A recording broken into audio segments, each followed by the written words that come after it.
Oi, gente, tudo bom? Hoje nós vamos conversar com uma pessoa super importante para mim, uma guria que eu pude acompanhar a carreira na graduação, é egressa aqui da nossa Escola de Direito, que eu pude acompanhar na formação de pós-graduação em estrito senso, então eu pude acompanhar no mestrado, que é a Paloma Roliano Cabral.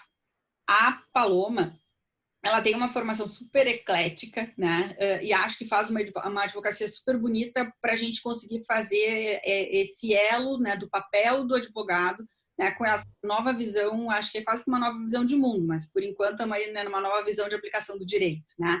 Então a Paloma, ela é mestre em Direito e Sociedade, a Paloma é professora, a Paloma é consteladora e a Paloma é advogada sistêmica. Acho que eu posso falar assim, né, Paloma, advogada sistêmica? Então tá, a Paloma vai conversar com a gente então um pouco sobre isso, sobre o direito sistêmico em sintonia com a natureza. Então, qual é o papel dessas duas coisas e como é que essas duas coisas se conectam? Muito obrigada, então de antemão te agradeço.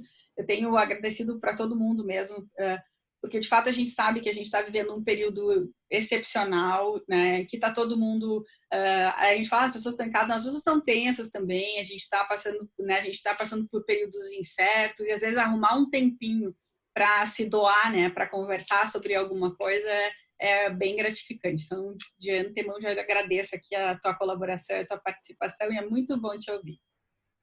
Ai, obrigada, eu que agradeço. É sempre um prazer poder falar sobre esse tema, mas mais ainda sendo aqui, sendo contigo. Tu sabe a importância que tu tem na minha jornada, então fiquei muito feliz com o convite, muito honrada, muito obrigada. E espero que o que eu preparei aqui para os alunos, né, é que faça sentido, principalmente. A gente vai falar sobre muitas coisas, talvez algumas coisas muito diferentes, que de fato, talvez as pessoas ainda não tenham ouvido falar, mas eu acho que a tua colocação sobre ser uma visão de mundo é muito certa, é muito conectada, e e aqui a gente vai estar falando sobre direito, e aqui toda a construção que eu fiz foi pensando na cadeira, né? Fui pensando dentro do direito ambiental, e eu vou fazer algumas provocações aqui para que a gente possa construir junto essa visão sistêmica. A primeira coisa que eu trouxe assim para colocar hoje em dia, quando a gente fala em sistêmico, a primeira coisa que vem é a visão da constelação. A gente, sistêmico, constelação. Só que, na verdade, eu gosto de contextualizar isso de uma outra forma. Vamos pensar em sistêmico como um olhar para o todo, independentemente de constelação. O direito, ele é sistêmico. Quando a gente vai lá na graduação, a gente estuda a Constituição Federal, o Código Civil, o Código de Processo Civil, o Código Penal, o Código de Processo Penal. E o que acontece? A gente nunca bebe só de uma fonte. A gente olha o código, a gente olha a doutrina, a gente olha a jurisprudência, principalmente, né, dependendo da área que a gente atua, a gente vai olhar muito mais para a jurisprudência e para a doutrina do que para o código em si. Então, o direito, ele é sistêmico por si só, qualquer área do direito. O que acontece quando a gente está falando, principalmente na parte ambiental e de meio ambiente? Não tem fronteiras. E eu acho que é por isso que uma das cadeiras que eu fui mais apaixonada na faculdade era direito ambiental. Justamente por isso, com o estudo do meio ambiente, a gente entende que a gente está conectado. Não importa se eu estou aqui no Brasil, daí eu acho que o Covid veio nos trazer para mostrar isso, né? Veio assim, ó, toma na cara aqui, ó. Se vocês não pensaram nisso antes, agora vocês vão ter que pensar. Tava lá na China, chegou, porque não tem fronteiras. Vivemos no mesmo planeta. Então, assim, esse é uma das questões que eu acredito que quando a gente está pensando em sistema, o meio ambiente nos traz isso muito forte. Se a gente vai ter uma questão de poluição lá na Amazônia, de alguma forma isso aqui vai vir parar aqui. Então, assim, estamos todos conectados. E essa frase parece um pouco meio espiritualista e meio... Mas é uma verdade. Se a gente for parar para pensar a nível de meio ambiente, a nível de que vivemos no mesmo planeta, isso é uma verdade. E aí é que a gente até pode pensar em outras coisas, mas eu vou tentar trazer bem uma visão até acadêmica disso tudo, porque eu sinto também que muitas vezes quando a gente fala na aplicação da visão sistêmica, fica aquela coisa, mas a constelação é espiritismo. Não, a constelação Eu até assim, ó, falou uma coisa bacana da gente ir pensando quando fala sobre isso, né? Uma das principais obras que a gente estuda quando a gente fala para aprender a interpretar o direito, fala interpretação sistemática do direito, né? Então, não é à toa que as palavras são usadas do jeito que são e da forma que são, né? Tem uma frase célebre, né, do ex-ministro Eros Grau que diz o seguinte, né? Não se interpretem tiras. Né? Ou seja, não adianta tu dizer assim, ó, e isso, na verdade, reflete exatamente essa observação que tu fizesse agora no início. Tu não pega de uma fonte só, de um lado só, de coisa, e nem na própria Constituição tu não olha só um pedacinho aqui, porque tu tem que olhar sistematicamente, né? Tu vai ter que olhar isso como é uma relação holística do direito. Né? Tu tem que olhar o todo. E isso não tem nada de espiritualista. Não, nada contra, não é nada disso, mas não tem nada de espiritualista nisso. Né? Não, é só um olhar. O direito. Exatamente, é só um olhar. E isso também é uma outra contextualização que eu quero fazer. Quando a gente está falando em visão sistêmica, e aí falando em constelação familiar, a gente não está falando em nenhum tipo de religião. Eu gosto muito de duas palavras para a gente pensar em visão sistêmica. Inclusão, tudo faz parte. E percepção, são novos olhares para alguma coisa que a gente talvez passou uma vida inteira olhando só de um jeito, que a gente possa olhar de uma outra forma. E isso, se a gente traz para o direito, faz muito sentido. Porque se eu ficar olhando só para a Constituição Federal, eu vou ter um olhar. Se eu pegar ali a Constituição Federal, o artigo 225, e olhar para todo o resto, eu vou ampliar, eu vou conseguir entender. Tanto é que dentro do próprio direito ambiental, né, Fê, a gente tem, são muitas leis. Se a gente ficar olhando só para uma coisa, a gente não vai ser um bom operador jurídico. Não. Então, isso, eu acho que essa é uma das grandes premissas que eu queria trazer aqui. E que, para a gente olhar para o direito dessa forma e olhar para a natureza dessa forma, a gente não precisa ser constelador. Eu costumo brincar que depois que a gente descobre a advocacia sistêmica, a gente só elabora o que a gente já tinha dentro da gente, que era um olhar mais amplo, que era olhar e fazer esses exercícios de percepção e começar a perceber como que o outro enxerga, enfim, a gente vai fazer várias reflexões sobre isso. Uma coisa que eu queria trazer, que foi um livro que eu gosto muito, que ele, inclusive, ele fala em direito sistêmico o tempo todo, e em nenhum momento ele fala sobre constelação familiar, que era o livro que a gente estava conversando um pouquinho mais cedo, que é A Revolução Ecojurídica.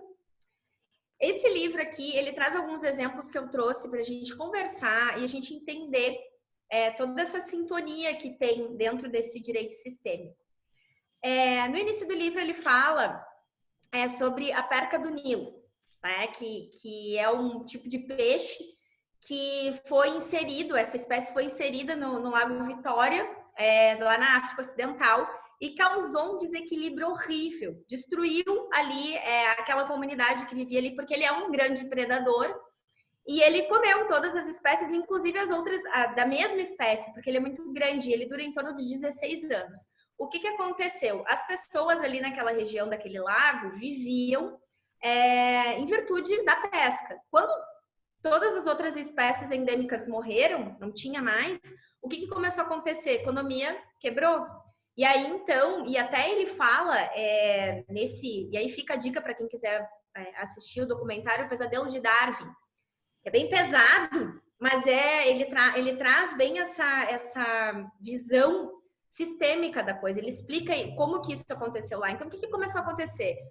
Os níveis de prostituição aumentaram, os níveis de fome aumentaram, não tinha mais o que se comer. A comunidade era afastada. Os níveis de violência aumentaram. Então, percebe, uma espécie que foi inserida ali, que não fazia parte daquele ecossistema, trouxe tudo isso, né? Então, estamos todos conectados, não adianta. Quando a gente começa a olhar para isso, a gente começa a perceber às vezes um ato que a gente faz vai ter influência em todo o resto. E aí, a gente pode construir aqui como que foi essa jogada aí que aconteceu lá no documentário. A gente vai ver, então, que existiam interesses econômicos por trás. E como que o direito vai regular tudo isso? Então, essa é uma boa provocação também para a gente pensar.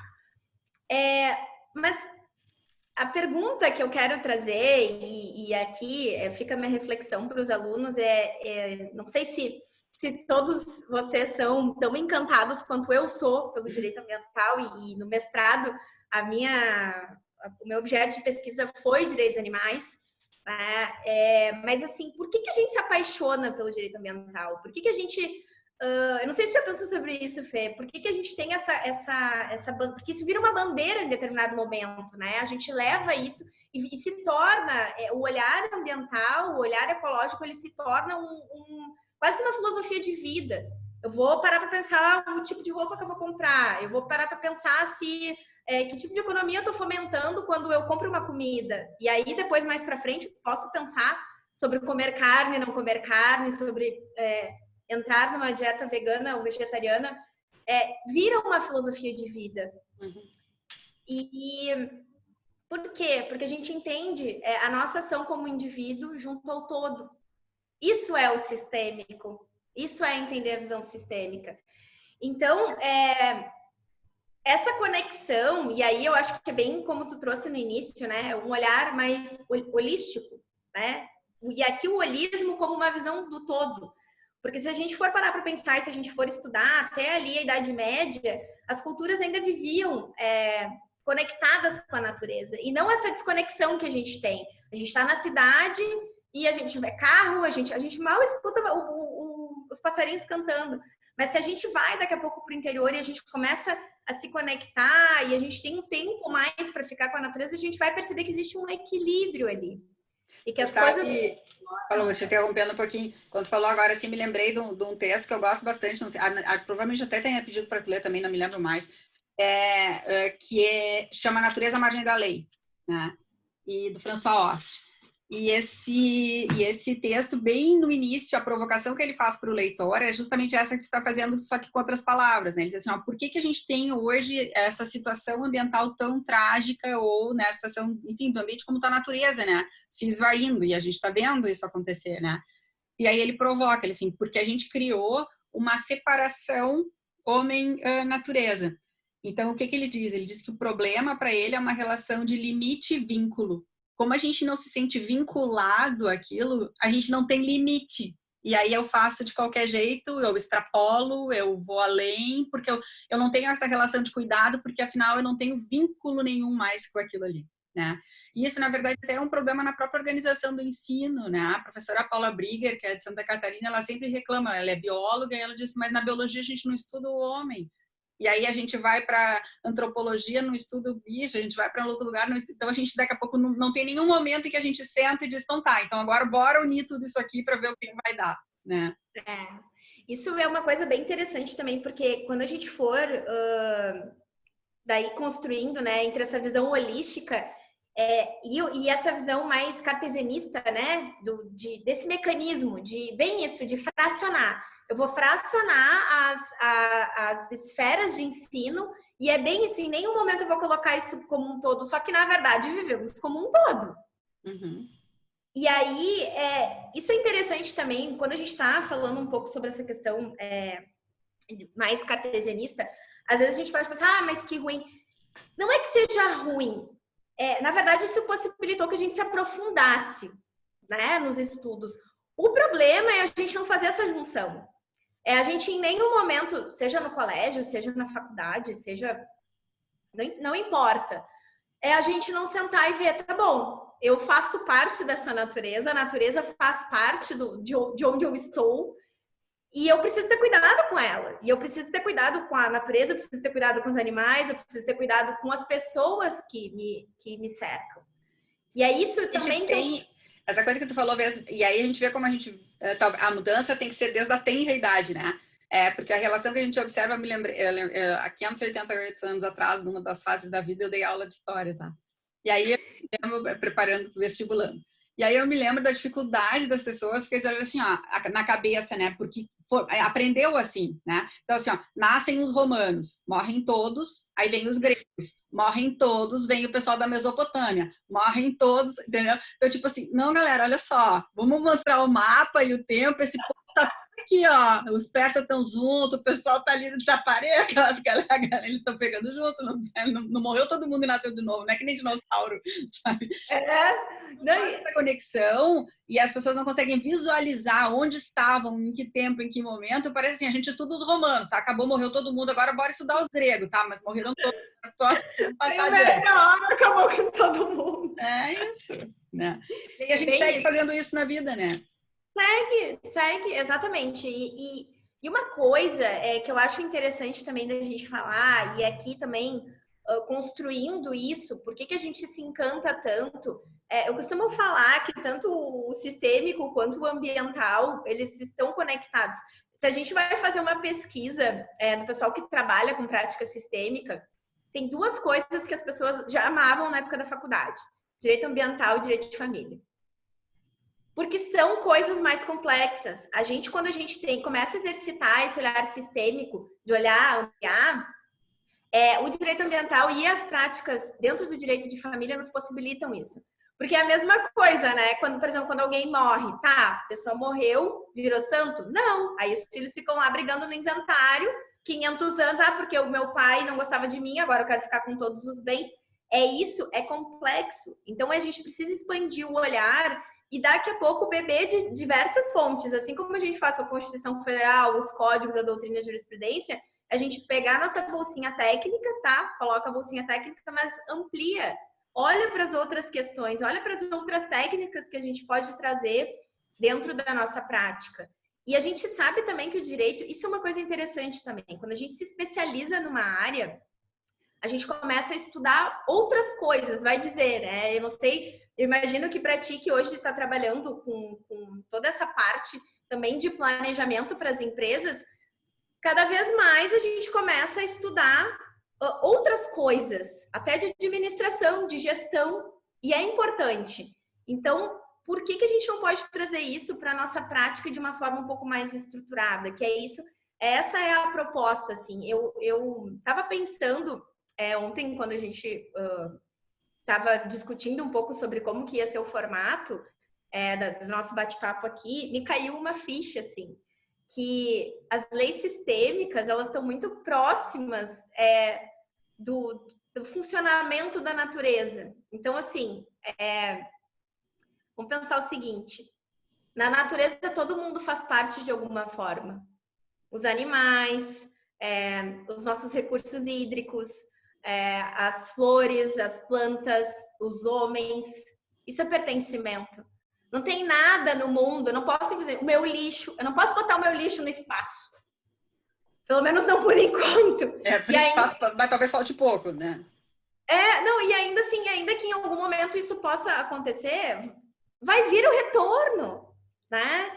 Então, assim, e quando que algo dentro da natureza está funcionando bem? Quando há equilíbrio.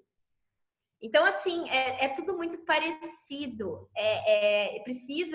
Para ter equilíbrio, precisa ter ordem. A gente precisa entender que tem algumas coisas que a gente pode fazer e outras que a gente não pode. E se a gente fizer essas coisas que a gente não pode fazer, vai entrar em desequilíbrio e isso é uma roda, vai voltar. Em que pese, a gente tem algumas pessoas que não acreditam, né?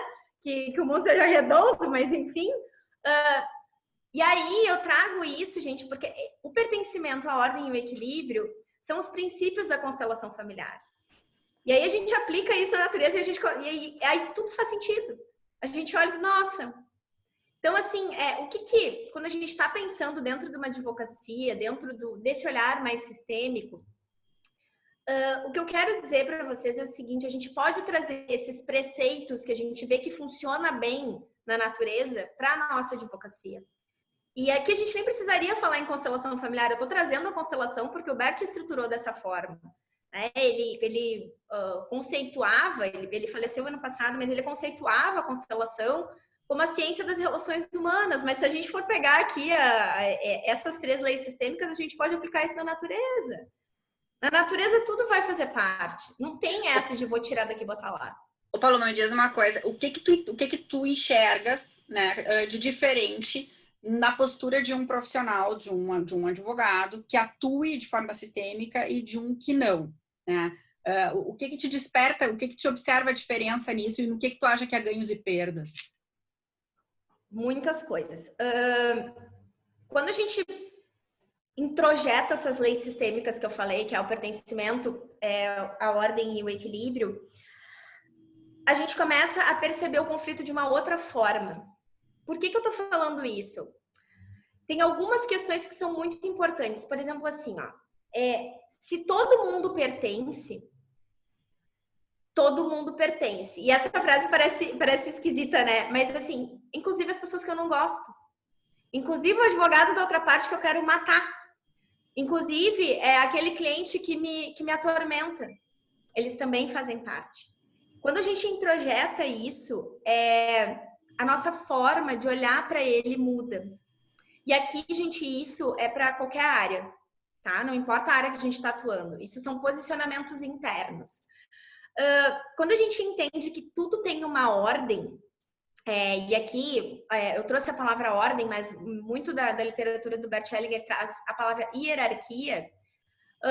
Eu sei que às vezes essa palavra a gente tem um pouco de ranço, assim. A primeira vez que eu ouvi ela não sei. Mas faz sentido no seguinte sentido. Pensa comigo. O cliente chega no nosso escritório com uma questão, tá? Digamos que essa questão, ela seja muito parecida com alguma coisa que eu vivenciei na minha vida. Se eu não me dou conta que eu sou só o advogado ali, eu vou querer resolver aquela questão a todo pano. E aí eu vou pegar aquele problema para mim, porque na verdade eu estou tentando resolver o meu problema. Então, uma das coisas que a gente fala muito sobre advogar de forma sistêmica é a gente conseguir entender qual é o nosso lugar como advogado. O conflito é do cliente. A gente precisa fazer essa separação. E aí, quando a gente entende que o conflito é do cliente, que eu estou como um facilitador ali, eu consigo dormir melhor, porque eu não vou ficar o tempo todo pensando naquilo. A gente, quando pensa sobre um olhar mais humanizado no direito, quando a gente tem um olhar mais sensível, e em geral, as pessoas que se afinam mais com o direito ambiental, com o direito de família, têm esse perfil. Não estou dizendo que nos outros campos não tenha. Tem também, quem trabalha com penal. Não, eu não estou fazendo nenhuma separação, mas eu estou dizendo que, da minha experiência, do meu espectro, do meu quadradinho, é isso que eu percebo. As pessoas tendem a querer fazer de tudo por aquele cliente. E se eu consigo entender que existe uma ordem ali, eu consigo até olhar para aquele conflito daquele cliente de uma forma um pouco mais respeitosa, no seguinte sentido. Ele consegue lidar com aquele conflito. Eu respeito o conflito dele. Isso muda, porque quando a gente está ainda querendo tirar o cliente daquele conflito, implicitamente eu estou dizendo para ele, a tua vida é horrível, olha o conflito que tu está passando. E se eu estou ali olhando para ele, olhando para todo mundo que faz parte daquele conflito, não importa se eu gosto ou se eu não gosto daquelas pessoas, eu estou dizendo, tá bom, esse conflito existe, ele é de vocês, ele faz parte e vocês conseguem lidar com isso também. Uma coisa que eu sinto, Fê, é que a gente nessa jornada do direito, muitas vezes a gente quer tanto ajudar as pessoas que a gente simplesmente esquece que muitas vezes são esses conflitos que nos tornam as pessoas que a gente é. E aí, se eu digo para eles, se eu fico dizendo, eu não sei se já aconteceu contigo, mas eu antes, logo que eu comecei a advogar, às vezes apareciam uns pepinos, assim, do tipo, eu trabalho muito com a parte de família, né? Então, apareciam uns pepinos assim, o pai da menina, da menor, é traficante. Meu Deus, que horror, coitada! Sabe? E não é o pai dela. É o pai dela do jeito que é. E talvez ele vá ser sempre assim. E isso faz parte da história dela. É reconhecer isso. Eu vou até te interromper um pouquinho, sabe por quê? Essa semana a gente fez uma conversa com um professor que trabalha com negociação na área empresarial. Ele não usou nenhuma dos termos, dos verbetes que tu trouxe para a gente agora. Ele não falou em percepção, ele não falou em inclusão, nem em pertencimento. O que ele dizia, né? Aí ele dizia assim, nós temos que saber nos colocar no lugar do outro, né? E nós temos que entender que não somos o outro. Porque senão serão duas pessoas em pânico e duas pessoas em pânico não resolvem o problema. Na verdade, se a gente for pegar, e aí, né, eu não preciso usar as mesmas palavras, né, nem os mesmos termos, mas, na verdade, se for pegar por trás, daqui a pouco a gente cria lá um estigma, porque a constelação, então, é só familiar, é coisa espírita, mas se eu ouço o cara fazer negociação e ele trouxe, eu uso o método de Harvard, o método de Harvard usa exatamente a mesma coisa com outro nome, né? Só que daí aí eu me sinto tranquila, né? Então, aí a gente fica mais, não, eu tô mais à vontade, entendeu? Porque você usar em negociadores e empresas em Harvard, então tá super safo, eu posso usar sem problema. Mas eu vou usar a mesma coisa. Eu não vou falar em empatia, mas eu vou dizer, eu tenho que me colocar no lugar do outro, né? Eu vou dizer que eu tenho que entender que o conflito dele não é meu, né? Então, estou dizendo exatamente a mesma coisa que ele está dizendo. E aí, isso a gente está falando em métodos de negociação, né? Harvard, que a gente tem aí curso para vender em toda a esquina. Exatamente, exatamente. E aí, mais uma vez, eu digo, né, que não tem uma forma, porque daí, se a gente exclui, também não é sistêmico, vamos pensar assim. Tudo faz parte. Agora, com todo esse movimento da constelação, e a gente, eu não sei se todo mundo já ouviu falar, até imagino que não, porque é algo muito novo, mas a gente tem aí o projeto de justiça sistêmica, em que se constelam os conflitos. Até porque nós temos uma das nossas professoras na escola faz um projeto de constelação com a Defensoria Pública. Verdade. A Fernanda Pozzebon, né? Pois esse Justiça Sistêmica, ele acontece dentro do fórum, né? Ele é com a Cristiane Panis, e se eu não me engano é a juíza da segunda vara de família, eu não me lembro, não tenho certeza se é a segunda, mas enfim, e ele acontece toda sexta-feira. Claro, agora no momento de pandemia não tá acontecendo, mas assim, o que começou a acontecer? O pessoal da mediação começou a pensar, não, mas espera um pouquinho, estão invadindo o meu espaço. E aí tem muito constelador que não gosta de mediação e ficou assim, mas gente, tudo faz parte. Porque assim, gente, o formato da constelação é algo muito diferente, vamos colocar assim, para a gente não trazer palavras carregadas, mas ele é muito diferente. A constelação em grupo, ela tem movimentos de corpo, as pessoas se emocionam muito. E quando a gente está numa sala de mediação, não é que as pessoas não se emocionem, as pessoas também se emocionam, mas ali a gente está numa mesa redonda, as pessoas muitas vezes querem falar tudo o que estão sentindo. E no formato da constelação, às vezes não. Às vezes as pessoas vão simplesmente só fazer os movimentos do corpo e o constelador que vai dizer quais são as frases. Mas tá resolvendo o conflito? É isso que a gente precisa. Então, e aí aqui uma outra coisa que eu trago, uma outra provocação que eu digo, que eu quis trazer aqui, é assim, essa situação do Covid, do coronavírus, tá fazendo com que a gente, nós, os profissionais do direito, a gente tem que se reinventar. Gente, não vai dar para ficar protocolando inicial toda hora no Poder Judiciário. Não tá funcionando. Pelo menos até agora, não tá funcionando da forma que a gente estava acostumado. Vamos sentar e vamos resolver. Uma outra coisa, Fernanda, que eu acho muito interessante, assim, que para mim caiu muitas fichas quando eu comecei a advogar dessa forma, é o quanto a gente ainda coloca os nossos clientes como criança. No seguinte sentido, às vezes a pessoa chega com um conflito e aí eu digo, não, a gente tem que fazer assim, tem que entrar com ação, tem que entrar com ação. Nem ofereço as outras formas, porque a gente acha que o nosso cliente chega aqui sabendo de tudo. Muitas vezes a missa metade ele não sabe de nada. Das outras formas, e ali o professor Mozart Borba vai até falar em formas adequadas de resolução de conflito, né? Ele não vai mais falar em formas... Eu também não gosto. A gente usa fora, eu prefiro métodos adequados, porque na verdade todos os métodos são úteis e têm uma finalidade, mas tem um que serve melhor para aquele conflito. É só isso. Exato. E aqui também é uma coisa interessante da gente começar a pensar o seguinte: se a gente for ver ali a teoria geral do conflito e tudo mais, em determinado momento, dentro da doutrina se disse, não, o direito não vai estudar o conflito. O direito vai estudar a técnica. E aí, de novo, a gente separa, né? Só que o que acontece? A pessoa chega no nosso escritório, ela tem um conflito. Ela não sabe se vai ser o caminho do litígio, se vai ser o caminho da mediação, se vai ser o caminho da justiça restaurativa, ou, enfim, todos os outros que a gente tem. Só que se a gente não está preparado como um gestor de conflitos, daqui a pouco a gente está encaminhando a pessoa para a pior forma de resolução. Então, isso também é uma quebra de paradigma. Porque assim, gente, a tendência é sempre a pessoa, eu vou direto no advogado. Muito difícil a pessoa dizer, não, eu vou no mediador. Aqui no Brasil, isso ainda é muito difícil. Então, E eu até, uma das coisas que eu quis te convidar para a gente conversar sobre isso, que eu tenho batido bastante, até fico um pouco de dó deles, assim, mas a gente tem reiteradas vezes com diversas pessoas de diversas fontes diferentes, de olhares diferentes, de épocas de vida diferentes, né? Mas, de fato, o direito tem que mudar, a gente tem que se reinventar, acho que a gente tem um papel importante nisso tudo. Acho que uma fala tua agora, uma fala que eu tenho repetido muito, a gente é para resolver conflito. A gente não é peticionador maluco, entendeu? A gente tem que resolver conflitos. Como vai ser essa resolução? Bom, aí a gente vai ter que olhar o conflito. E para isso eu preciso entender o conflito, né? E preciso entender que o conflito não é meu. E preciso entender, né?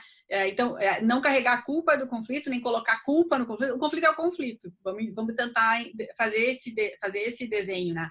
E o direito ambiental, ele é uma área do direito que provoca isso, né? A gente só vai para a ação civil pública né, quando não tem mais como, quando não há mais saída, quando deu tudo errado, né? Porque senão ninguém, né, nem Ministério Público, nem Defensoria, nem o advogado, ninguém com essa consciência vai querer levar um dano ambiental para o judiciário para levar 20 anos para resolver e às vezes nem resolver. A gente tem a primeira ação civil pública do Brasil, que foi em Cubatão, ela está andando ainda.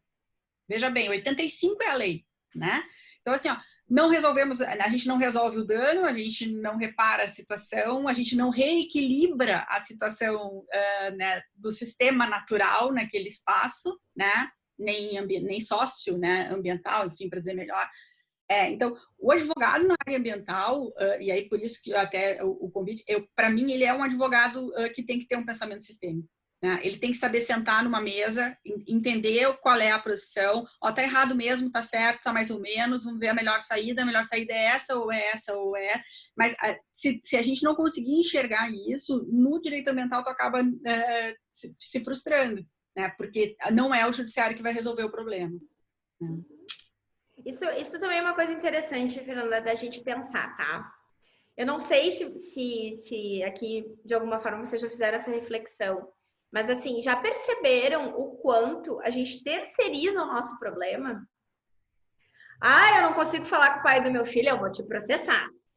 Eu não consigo não sei o que, eu vou te processar. Então, assim, ó, a gente vai ter que começar em algum momento, e aí eu acho que é bem isso que o direito ambiental nos traz. A gente vai ter que começar a sentar e conversar. O problema é nosso, não é do juiz. O juiz, ele é a última pessoa. Não, nada mais deu certo. Então tá. Então agora a gente vai para o Estado. Vamos deixar para esse cara, coitado, os problemas mega, super, hiper complexos que a gente não conseguiu resolver. Não vamos levar para ele qualquer coisa, né? Vamos levar para ele algo que, de fato, vale a pena movimentar toda a máquina, né? Para resolver. Algo que a gente não tenha conseguido, né? Exatamente, exatamente. E uma coisa que eu acho interessante também é que quando a gente está falando, né, nessas formas de negociação, tem vários aspectos que eu acho interessante e a gente pode sempre trazer outras visões. Uma das coisas que eu sou apaixonada, tanto no método Harvard quanto na própria mediação, e eu também sou mediadora. Eu não sei se eu cheguei a comentar isso alguma vez, eu fiz o curso de mediação. E aí a gente aprende toda a comunicação não violenta e é uma nova forma da gente se comunicar com as pessoas. E, gente, às vezes é só a comunicação não violenta. A gente não precisa de mais nada, a gente precisa parar, ter uma escuta ativa, ouvir o problema do cliente, ouvir o problema da outra parte e reestabelecer aquela comunicação, né? Se a gente está falando aí daqui a pouco numa situação de uma empresa em um determinado local, e aí, daqui a pouco, se a gente vai direto brigar, a gente não para entender que talvez aquela pessoa que tem aquela empresa naquele local onde está tendo dano ambiental, ela não tem força financeira para ir para outro lugar. E talvez essa seja a dor dela. E eu acabo que eu tenho um pouco... eu falo muito em dor, né? Eu falo muito em dor, eu falo muito em ver a outra parte. E isso tá muito do meu background sistêmico, né? Da minha formação como consteladora. E às vezes até fica um pouco terapêutico, Mas, assim, usem essas palavras como quiserem, né? Desde que vocês enxerguem as pessoas, que vocês enxerguem o cliente, que tá bom, eu gosto mais de utilizar o olhar da negociação, tá ótimo, ele funciona também. A única coisa que eu acho muito importante, e assim, quando a gente está pensando e eu falo muito, né, a minha bandeira dessa humanização do direito, da gente parar de tentar explicar as coisas para o nosso cliente num juridiquês que ele não vai entrar, ele não vai entrar na cabeça dele, ele não vai entender. Quando a gente está falando com o cliente, a gente tem que falar a língua dele. Isso também é uma forma da gente humanizar as nossas relações, da gente entrar, sim, como um gestor de conflito, de dizer, olha, essas são as tuas opções. Ah, mas eu não entendi. Então eu vou te explicar 30 vezes até tu entender, porque esse é teu conflito.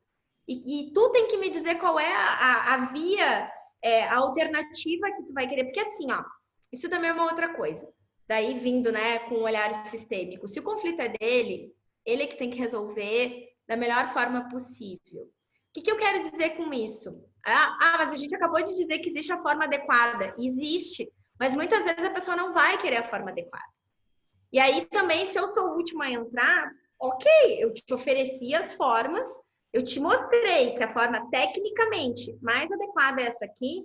Se tu não quer, tudo bem, mas arque com as consequências de um processo demorado, de honorários altos. E aí, eu acho que a gente também pode entrar nessa pauta, porque eu sinto que também ainda é uma pauta muito sensível, principalmente para quem está começando a cobrar honorários, não cobrar honorários. As pessoas têm medo de cobrar a tabela. Minha gente, estamos estudando para, no mínimo, cobrar a tabela. Então, assim, a gente também tem que se valorizar. E a gente também tem que dizer para o cliente, uma coisa que eu acho, um dos valores que eu trago dentro do escritório é a honestidade.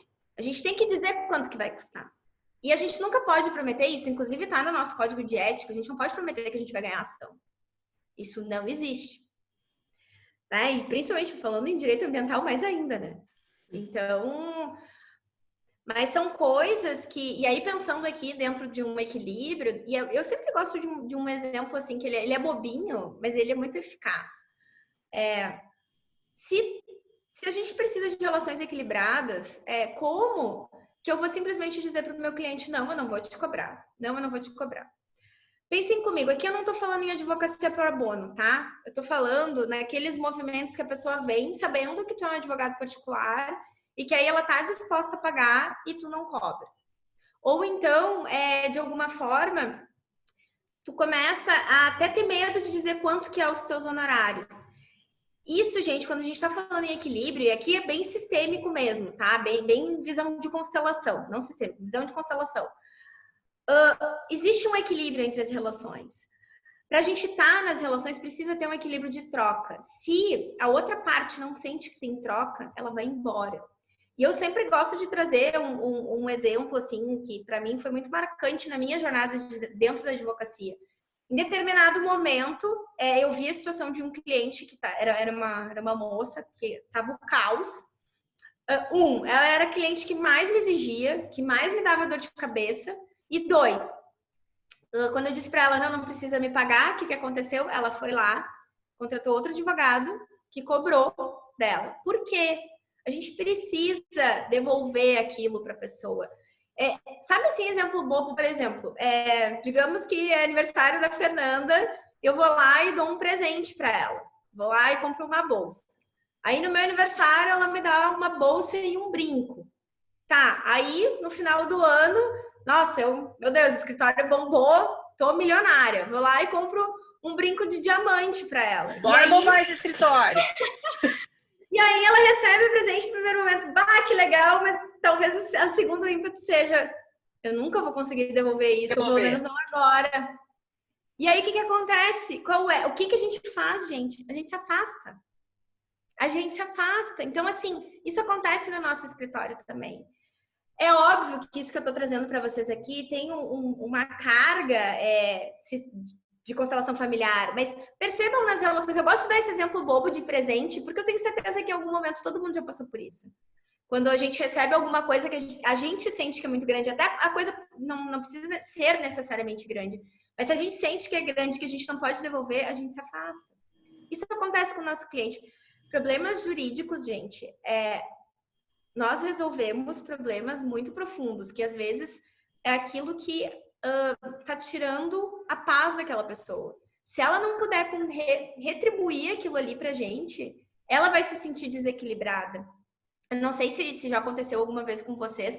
Teve uma época que eu fazia muita advocacia pro bono e eu recebia assim, aí os clientes sabiam que eu era vegetariana, vinham com sacolas de comida, de pessoal que plantava, e eu dizia, mas não precisa, não, mas eu preciso te entregar alguma coisa, me deixa te entregar alguma coisa, vai ser bom para mim. É isso. E aí a gente recebe, e aí a gente também precisa ter humildade de receber. Isso é uma coisa que também eu sinto assim, que quando a gente ainda não sabe direito que somos os últimos a entrar no conflito, a gente fica nessa, não, mas eu vou resolver tudo para ti, porque na verdade eu estou resolvendo os meus problemas. Então, quando eu penso, quando eu trago essa questão da visão sistêmica e desse olhar da constelação, eu não estou falando só em constelação, estou falando e aqui estou falando em autoconhecimento no sentido, de novo, não vamos falar em espiritismo, em espiritualidade, não é isso que eu estou querendo dizer. O que eu estou querendo mostrar é assim, o nosso trabalho também é uma fonte de autoconhecimento. Existem questões que mexem mais com a gente e outras que mexem menos. As que mexem mais, vamos olhar e vamos ver se a gente está com aquilo que nos traz, que nos causa alguma sensação ruim ou uma sensação boa, se tá tudo em dia. Porque, gente, assim, ó, eu até esses tempos, semana passada, eu fiz um post no Instagram falando justamente sobre isso. Eu tinha uma reunião muito complexa, porque a pessoa que está na reunião não era o caso que era complexo. O outro advogado me despertava muitas coisas no sentido assim, de que eu achava ele extremamente bem qualificado e a cliente tinha trocado de advogado. Mas ele acabou ficando na ação por causa de um outro herdeiro e eu tava me sentindo muito desqualificada perto dele. E aí o que acontece? Daí trazendo a negociação, se eu vou para essa reunião com a minha bagagem aqui de meu Deus, eu tô me sentindo desqualificada, eu preciso ser validada por esse advogado, pela minha cliente, pelo outro advogado, eu tô sendo uma facilitadora de conflito? Não, eu tô olhando para as minhas coisas, eu tô só aqui, eu não tô preocupada com conflito. Então, assim, esse é um movimento sistêmico, a gente olhar e ver também a gente como parte do todo. E aí, como técnico, como jurídico, como tudo. Porque também essa separação também cartesiana, né, Fê, que em algum momento a gente fez. Eu sou só o advogado. Não! Eu sou advogada, eu sou a Paloma, eu sou filha da Sheila, eu sou neta dos meus avós. E eu tô chegando aqui com toda a minha bagagem. E chegando para conversar com pessoas que têm toda essa bagagem. É óbvio que a gente não vai ficar falando disso toda hora, mas é importante a gente contextualizar. Consciência. Mas assim, eu acho que no direito, acho que ela é bem importante. Na época que eu estava fazendo o mestrado, né? Então, assim, não vou dizer o santo, vou contar só o milagre, né? Enfim, eu estava fazendo mestrado, eu tive que, enfim, esperar uma audiência, até acho que eu já te contei essa história. E aí o juiz estava ali para fazer a separação consensual de um casal, e aí chega lá na hora, uma advogada para os dois, até aparentemente tudo tranquilo, tudo combinado, tudo dominado, a advogada, né, tô bem, né, não precisa me preocupar com nada, vou chegar aqui, homologar esse negócio aqui e vamos embora, né. Chegou lá, quando o juiz pergunta como é que vocês estão, não tem chance de voltar mesmo, o cara desaba a choradeira e diz, eu amo esta mulher. Não quero, né. E aí a advogada quase desmaia, né? Porque, tipo, e agora? Isso aqui agora virou um litígio, agora não pode ser só eu, agora com quem eu fico, sabe? Aquelas milhões de coisas que devem ter passado na cabeça dela, que parecia que a gente via o pensamento dela andando, assim. Uhum. E aí o juiz perguntou pra mulher, e a mulher olhou e disse assim, eu não suporto ele. E aí ficava olhando assim, tá, e agora, né? E aí o juiz super calmo e disse assim, olha, eu já tive 3 casamentos. Quando elas não nos querem mais, não adianta. Sai, meu filho, enquanto tu tem alguma dignidade, porque não vai adiantar. Aí o cara respirou, pensou, parou um pouquinho. Tá bom, então, eu vou, né? Assim, ó, mas foi um momento em que o juiz olhou para ele e disse assim, ó, tipo, olha, eu sou como tu, já passei por isso, assim, não vai adiantar nada. Tu pode bater pé, chorar, que ela acabou de dizer que não te suporta, sabe? Assim, com ela tu não fica, né? Então, e é bem o processo da partida. É bem isso. E aí, olha só, né? Eu sou como você. Isso. Então, assim, tem essas coisas, e isso também a gente pode trazer como negociação, né? A gente pode olhar por esse viés também. Mas é interessante que a gente comece a trazer um pouco mais disso, assim. A gente olha o quanto que esse juiz se vulnerabilizou. Olha o quanto é humano a gente fazer isso. Porque se eu fico lá, não, eu estou vestindo a minha toga, isso vale para os futuros juízes também que vão sair daqui. Até porque no direito essa coisa tem que acabar também, né? Em algum momento, esse movimento por esses métodos adequados, essa coisa que quando tu entra, tu já sente, lá tá o juiz, aqui tá o advogado, aqui tá o promotor, aqui tá... E aí tu já entra e tu já fica assim, né? Tipo, o réu tá ali, o autor tá aqui, tu já tem um drama de onde te posicionar e como te posicionar na entrada. Né? Isso. E o drama de se posicionar e também o drama, assim, de daqui a pouco, se para uma pessoa entrar na sala do juiz, isso é muito impactante. A gente está acostumado, porque a gente está toda hora ali, mas para a pessoa já fica...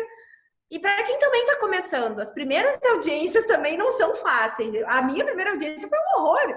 Vontade de sentar e chorar. Então, assim, é isso. Somos pessoas. Uma coisa que eu sempre falo para os alunos é assim, tá com medo do juiz?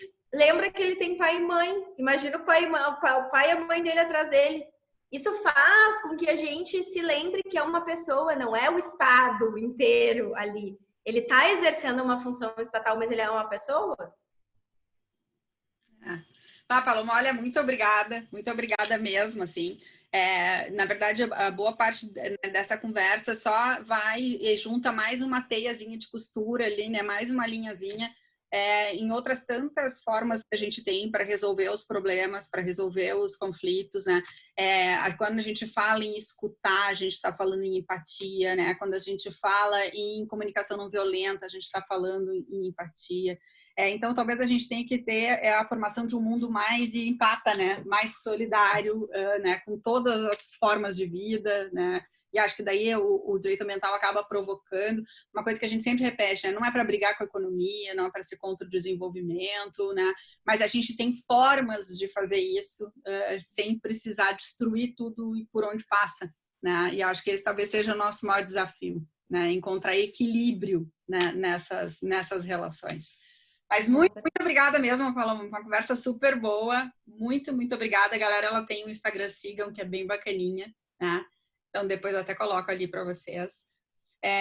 Mas muito obrigada pela participação. Obrigada, foi uma aula aqui, a gente conversar sobre isso. E é bem legal, a gente vê jovens advogados tão engajados em fazer um mundo diferente para o direito, né? Diferente daquilo que vocês foram treinados. E aí eu faço meia culpa também, né? Porque faz parte ali de uma indústria de formação de advogados para litígio, né? E não é isso, o mundo não é esse, né? Então é muito bacana ver jovens advogados abrindo portas para outros advogados virem, jovens ou não, né? Mudando.